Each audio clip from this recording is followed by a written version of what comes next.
Hello friends, आज की कहानी में आपका स्वागत है। आज की कहानी का नाम है बलात्कार। ये एक ऐसा मुद्दा है जो चाहे जिसके बारे में जितना भी बात कर लो, चाहे इसके लिए कितने भी कानून बना लो, लेकिन आप इसको कभी ख़त्म नहीं कर पाएंगे, क्योंकि ये तभी रुक सकता है जब लोगों की मानसिकता अच्छी हो। आज एक ऐसी कहानी के बारे में हम बताने जा रहे हैं जिसने अभी कुछ महीनों पहले इस पूरे भारत को झकझोर के रख दिया। आइए उस लड़की की कहानी के बारे में सुनते हैं जिसके ऊपर ये सब बीता और जिसको बड़ी बेरहमी से मार दिया गया बलात्कार करने के बाद। आइए इस कहानी को सुनते हैं। कोलकाता की एक होनहार ट्रेनी डॉक्टर की आरजी मेडिकल कॉलेज में रेप के बाद हत्या कर दी जाती है। एक दर्जी पिता की वह एक लौती बेटी थी। माँ और पिता का रो रो कर बुरा हाल है। जिंदगी भर संघर्ष करके बेटी को पढ़ाया। अब वह उनके बुढ़ापे में सहारा बनने वाली थी, लेकिन सब कुछ खत्म हो गया। माता पिता, दोस्त, शिक्षक उसके लिए एक ही शब्द कहते थे, योद्धा। आरजीकर हॉस्पिटल में रेप और हत्या का शिकार हुई 31 वर्षीय ट्रेनी डॉक्टर का सपना गोल्ड मेडल हासिल करने का था। दर्जी पिता ने बेटी को पढ़ाने के लिए दिन रात मेहनत की। बेटी ने भी पढ़ाई में कोई कसर नहीं छोड़ी। जिंदगी भर परिवार ने संघर्ष किया। बेटी ने कोलकाता के घनी आबादी वाली उपनगर सोदेपुर से आरजी कर तक का सफ़र तय किया। अब बेटी की बारी परिवार का कर्ज चुकाने की थी, लेकिन वह अपने माता पिता का जीवन बेहतर बनाए बिना ही इस दुनिया से चली गई। महिला डॉक्टर के 65 वर्षीय पिता ने कहा, हम एक गरीब परिवार हैं और हमने उसे बहुत मुश्किलों से पाला था। उसने डॉक्टर बनने के लिए बहुत मेहनत की। हमारे सारे सपने एक रात में टूट गए। सभी बंगाली परिवारों की तरह उसका परिवार भी अक्टूबर में दुर्गा पूजा का बेसब्री से इंतज़ार कर रहा था, जिसका एक विशेष अर्थ था, क्योंकि उनकी बेटी ने 2021 से घर पर पूजा का आयोजन करना शुरू कर दिया था। माँ ने बताया कि हमारे घर पूजा का तीसरा साल था और उसकी इस बार एक बड़ी पूजा आयोजित करने की योजना थी।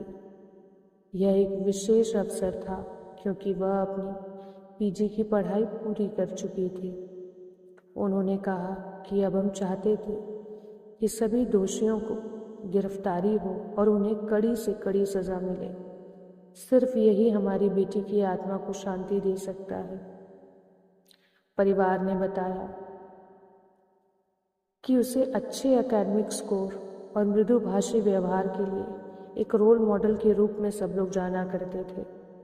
एक रिश्तेदार ने बताया, उसने जेईई और मेडिकल दोनों में सफलता प्राप्त की।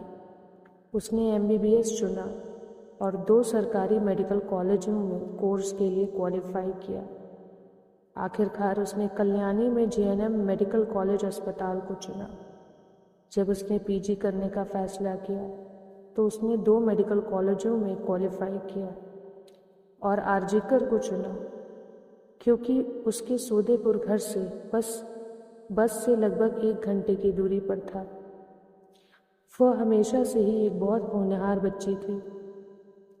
उसने माध्यमिक कक्षा 10वीं में 90% और उच्चतर माध्यमिक कक्षा में 79% मार्क्स लाए थे। महिला डॉक्टर, जो कि 62 वर्ष की हैं, उन्होंने बताया कि वह उनकी एक लौती बेटी थी। उनका जीवन सिर्फ उसी के इर्द गिर्द घूमता था। उन्होंने कहा, वह हमारे लिए सब कुछ थी। हाल ही में उसने एक नई गाड़ी भी ली थी। महिला डॉक्टर के पड़ोसी संजीव मुखर्जी ने कहा कि ट्रेनी डॉक्टर अपने माता पिता को ढेर सारी खुशियाँ देना चाहती थी। उसके दर्जी पिता भी बहुत खुश थे। उसने हाल ही में अपना घर रिपेयर करवाया था और एक कार खरीदी थी। परिवार गरीबी से उभर रहा था। अन्य पड़ोसी कोकिला घोष ने बताया कि उसे जानवरों से बहुत प्यार था।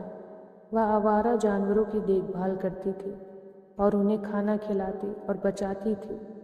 उसे बागवानी का भी बहुत शौक था। जब भी वो छुट्टी पर घर जाती थी तो इसमें से कुछ लोग उससे चिकित्सा संबंधी मुद्दों पर सलाह लेते थे और वह तुरंत मदद भी कर देती थी। मरीजों की सेवा में दिन रात समय बिताया करती थी। MBBS छात्रों के एक बैच से जिन्होंने अपना काम सीखते समय कोविड महामारी को देखा था, उसने श्वसन चिकित्सा को अपनी विशेषज्ञता के रूप में चुना था। आरजी कर वह अपना दूसरा घर कहती थी।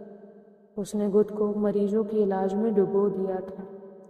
लंबे समय तक काम करने और पढ़ाई लिखाई में व्यस्त रहने के कारण उसे सोने के लिए भी समय नहीं मिलता था। इस तरीके से वो अपनी दुनिया में लीन थी कि उसको कुछ भी होश नहीं था कि आखिर आगे चल के उसकी ज़िंदगी में ऐसा क्या होने वाला है कि उसके पूरे सपने धरे के धरे रह जाएंगे। एक रात में उसने उसका सब कुछ खत्म कर दिया। वो बेटी अब इस दुनिया में नहीं है। कुछ दरिंदों ने बेरहमी से उसका बलात्कार करके हत्या कर दी। उसके पिता ने बताया कि हम एक गरीब परिवार हैं। हमने उसे बहुत कठिनाई से पाला था, लेकिन आज ये दिन देखना पड़ रहा है कि जो बेटी हमारी खुशियों को पूरा करने के लिए दिन रात मेहनत किया करती थी, आज वो हमारे बीच नहीं है। आइए समझते हैं या सुनते हैं कि वारदात से पहले उसने 36 घंटे की ड्यूटी की थी। आखिर उसमें क्या क्या हुआ। 9 अगस्त 2024 को 36 घंटे की बिना रुके ड्यूटी के बाद वह मेडिकल कॉलेज के सेमिनार में सोने चली गई। तभी उस पर एक या एक से अधिक लोगों ने हमला किया, उसके साथ बहुत बेरहमी से बलात्कार किया, उसे मारा, उसके साथ चीर फाड़ की और उसे इतनी बेरहमी से मारा गया कि उसकी गर्दन और उसकी पेल्विस टूट गई। अगली सुबह सेमिनार रूम में आए इंटर्न और साथ ही पोस्ट ग्रेजुएट ट्रेनी ने उसका शव पाया। उसका लैपटॉप, नोटबुक और सेलफोन उसके बगल में सही सलामत पड़ा था। एक आरोपी संजय राय को गिरफ्तार कर दिया गया है। उसके बारे में सारे लोगों ने बोला है कि उसको कुछ दिमागी बीमारी है। वो बहुत ज़्यादा मोबाइल पे पॉर्न वीडियोस देखा करता था, जिसकी वजह से उसके दिमाग में हमेशा गंदगी भरी रहती थी। और 9 अगस्त की रात को भी उसने यही किया। उसने मोबाइल पे बहुत ही गंदी गंदी चीज़ें देखी, जिसके बाद वो अपने शिकार को ढूंढने में लग गया। क्योंकि वो आरजीकर हॉस्पिटल में हमेशा आया जाया करता था, इसलिए वो किसी भी टाइम वहाँ चला गया और उस रात हमारी होनहार बेटी उसके हत्थे चढ़ गई। एक आरोपी संजय राय को तो गिरफ्तार कर लिया गया है, लेकिन उसके सहयोगियों और माता पिता को विश्वास नहीं कि वह इस अपराध में अकेला शामिल था। माता पिता ने कोलकाता हाई कोर्ट का दरवाज़ा खटखटाया, जिसके बाद सीबीआई ने मामला संभाल लिया है और अब तक उसने कुछ सहपाठियों, सहयोगियों, वरिष्ठ शिक्षकों, प्रिंसिपल और अस्पताल के अधीक्षक से पूछताछ की है। दोस्तों, आज की ये जो कहानी है, इसका कोई अभी तक अंत नहीं हो पाया है, क्योंकि अभी भी मुजरिमों को सज़ा नहीं मिल पाई। बट अगर आपको याद हो, 16 दिसंबर को जब निर्भया केस हुआ था, वो भी अपने माँ बाप की इकलौती बेटी थी। उन्होंने कितने साल तक ये केस लड़ा ताकि उनकी बेटी को इंसाफ मिल जाए। आज भी वही हाल है। कोलकाता में लोगों ने कोहराम मचा दिया कि जो आरोपी है उसको जल्द से जल्द सजा दी जाए।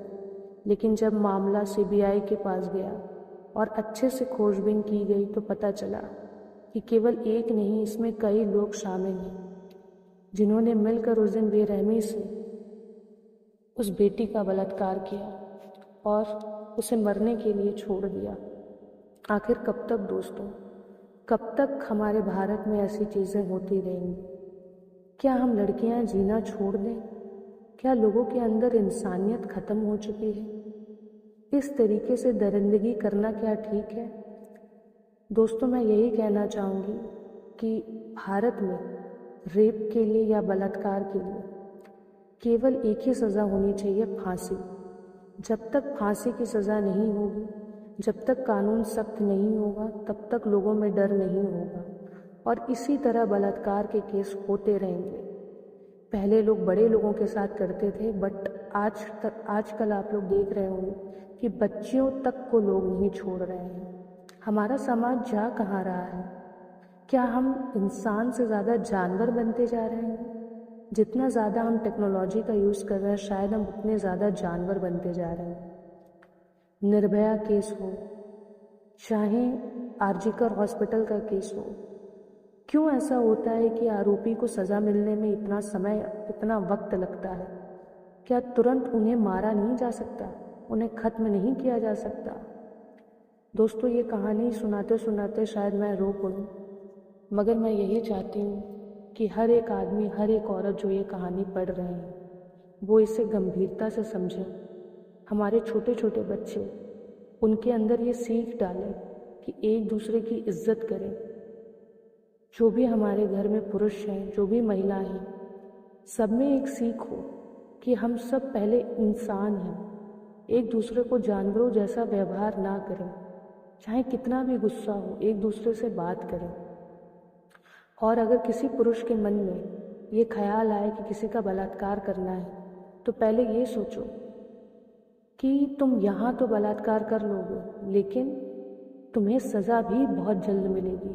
और तुम्हें सज़ा इस दुनिया में नहीं, तुम्हें सज़ा वो भगवान देगा। और जब भगवान सज़ा देगा तो तुम्हें कोई नहीं बचा पाएगा। इसलिए दोस्तों, इस कहानी को अगर आप पढ़ रहे हैं तो इससे सीखिए। और प्लीज़ अपने आसपास अगर देख रहे हैं कि कोई इस मानसिकता का है कि उसे केवल गंदी बातें, गंदगी ही सूझती है, तो आप समझ जाइए उसका दिमाग कहाँ जा रहा है और वो अपना शिकार अवश्य ढूंढेगा।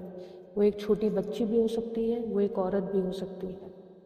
ऐसे लोगों को समझाइए, ऐसे लोगों का ट्रीटमेंट कराइए, बट कानून को सख्त होना पड़ेगा, तभी हमारे देश में बलात्कार रुक पाएगा। और बलात्कार की एक ही सज़ा होती है, सज़ाए मौत। जब तक लोगों में डर नहीं होगा, तब तक ये गुनाह होता रहेगा, एक बार नहीं, बार बार। धन्यवाद दोस्तों। अगर आपको ये कहानी पसंद आई तो इसे लाइक, शेयर, सब्सक्राइब ज़रूर करें। मिलते हैं अगली कहानी में। धन्यवाद।